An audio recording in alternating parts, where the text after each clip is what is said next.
Empires, forged in the fires of conquest and ambition, they rise, expand, and cast long shadows across the annals of time. And yet, their reach is never infinite. Take Alexander the Great, King of Macedon, one of history's most brilliant military minds, conqueror of the vast Persian Empire. But there's a curious gap in his legacy, a question that lingers in the halls of history. Why didn't Alexander the Great march westward? Why didn't he set his sights upon the burgeoning power of Rome? Imagine for a moment the clash of these ancient titans. The Macedonian phalanx, its forest of spears against the disciplined might of the Roman legion. It's a confrontation that stirs the imagination, but one that never came to pass. The year was 323 BC. Alexander's ambition had taken him from the shores of Greece to the very edge of India. Yet, the eternal city of Rome remained untouched, a curious omission for a man of his relentless drive. So what held him back? Was it tactical, logistical, or did fate have a different course in mind? Let's unravel this enigma of history. Alexander didn't just emerge from the womb a master strategist. To understand his actions, we need to rewind the clock and explore his formative years. Born into Macedonian royalty, Alexander's life was shaped by ambition, conflict, and an insatiable thirst for knowledge. His father, Philip II, was no armchair king. He was a shrewd politician and a visionary military leader who transformed Macedonia from a backwater kingdom into a regional powerhouse. Growing up amidst this atmosphere of power and expansion, Alexander absorbed the arts of war and statecraft from a young age. However, Alexander's education went far beyond swordsmanship and politics. He was given the greatest tutor of his era, Aristotle himself. Under Aristotle's guidance, Alexander delved into philosophy, literature, science, and medicine. This intellectual grounding molded Alexander not into a mere conqueror, but a leader with a vision for a more unified, enlightened world.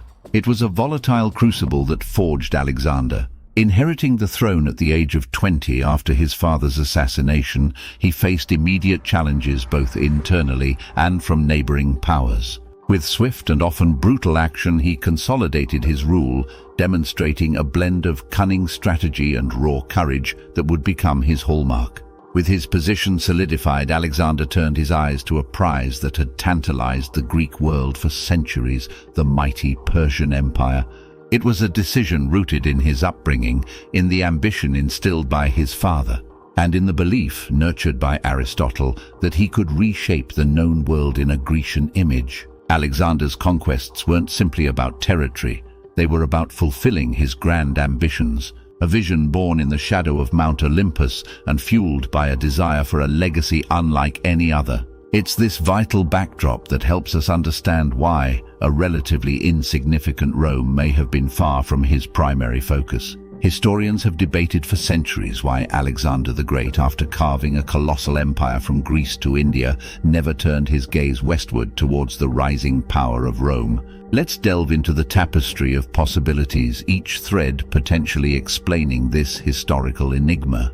Imagine the sheer logistical nightmare Alexander would have faced. His campaigns in the east were a testament to his genius, but also a brutal test of his army's resilience. Supply lines stretched thin, communication slowed to a crawl, and the sheer distances involved were staggering. Consider this: Alexander's conquests in Persia were over 1,500 miles from his Macedonian homeland. Moving a massive army complete with siege equipment, food and horses across such a vast and often hostile landscape was a monumental task. Crossing the Mediterranean to attack Rome would have added another layer of complexity. Securing naval dominance, coordinating troop movements across the sea, and establishing footholds for supplies in hostile territory would have been a logistical nightmare. We mustn't forget the human element. Alexander's army, despite their victories, was undoubtedly weary. Years of relentless campaigning, the harsh realities of war, and exposure to unfamiliar climates and diseases would have taken their toll on morale and fighting strength. The prospect of another major campaign, even against a seemingly weaker opponent like Rome, could have stoked murmurs of discontent within the ranks. Furthermore, Alexander's leadership style relied heavily on personal charisma and his presence on the battlefield. Fatigue and potential dissent could have eroded his army's legendary cohesion and fighting spirit, making a westward conquest a risky gamble. It's also important to consider Alexander's own ambitions. While Rome was a burgeoning power, it wasn't the glittering jewel of an empire that Persia presented. Alexander, steeped in Greek culture and philosophy, may have been more interested in forging a vast Eastern empire, uniting the known world under a single Hellenistic banner. The riches of Persia, the mysticism of India, and the legacy of Alexander the Great, unifier of the East, held a powerful allure. Finally, the cruel hand of fate must be acknowledged. Alexander's sudden death in Babylon at the young age of 32 shattered any potential plans for westward expansion. His vast empire fractured into warring factions as his generals, known as the Diadochi, vied for power. The dream of a unified empire, both east and west, died with Alexander, leaving the question of Rome's fate unanswered. However, some tantalizing evidence suggests Alexander might have had Rome in his sights. Ancient texts hint at discussions of a grand westward campaign after conquering India. Would a victorious Alexander have turned his formidable war machine on the burgeoning power of Rome? Could the map of Europe be radically different today, with a unified Greco-Macedonian empire stretching from Greece to the Italian peninsula? The truth, shrouded in the mists of time, remains a subject of debate.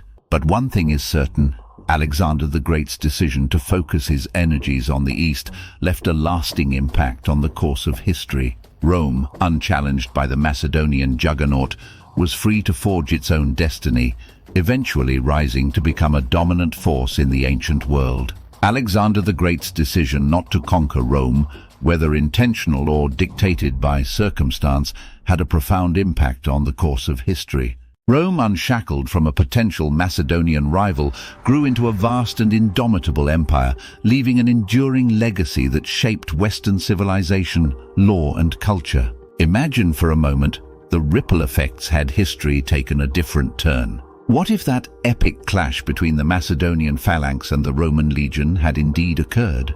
Would Rome's rise have been cut short, or could it have adapted and overcome the brilliant Greek tactician? And perhaps more importantly, how would a unified Greco-Roman empire have reshaped the world? What strides in art, science, and philosophy might have blossomed? History tantalizes us with possibilities, but it offers no certainties. Alexander the Great's story remains a fascinating tale of conquest, ambition, and the fleeting nature of power. And so the question lingers: why didn't he conquer Rome? Its answer, forever lost in the annals of time, continues to ignite our imaginations. If you've enjoyed unraveling this historical enigma, give this video a thumbs up and be sure to subscribe to the channel for more deep dives into the extraordinary stories of our past.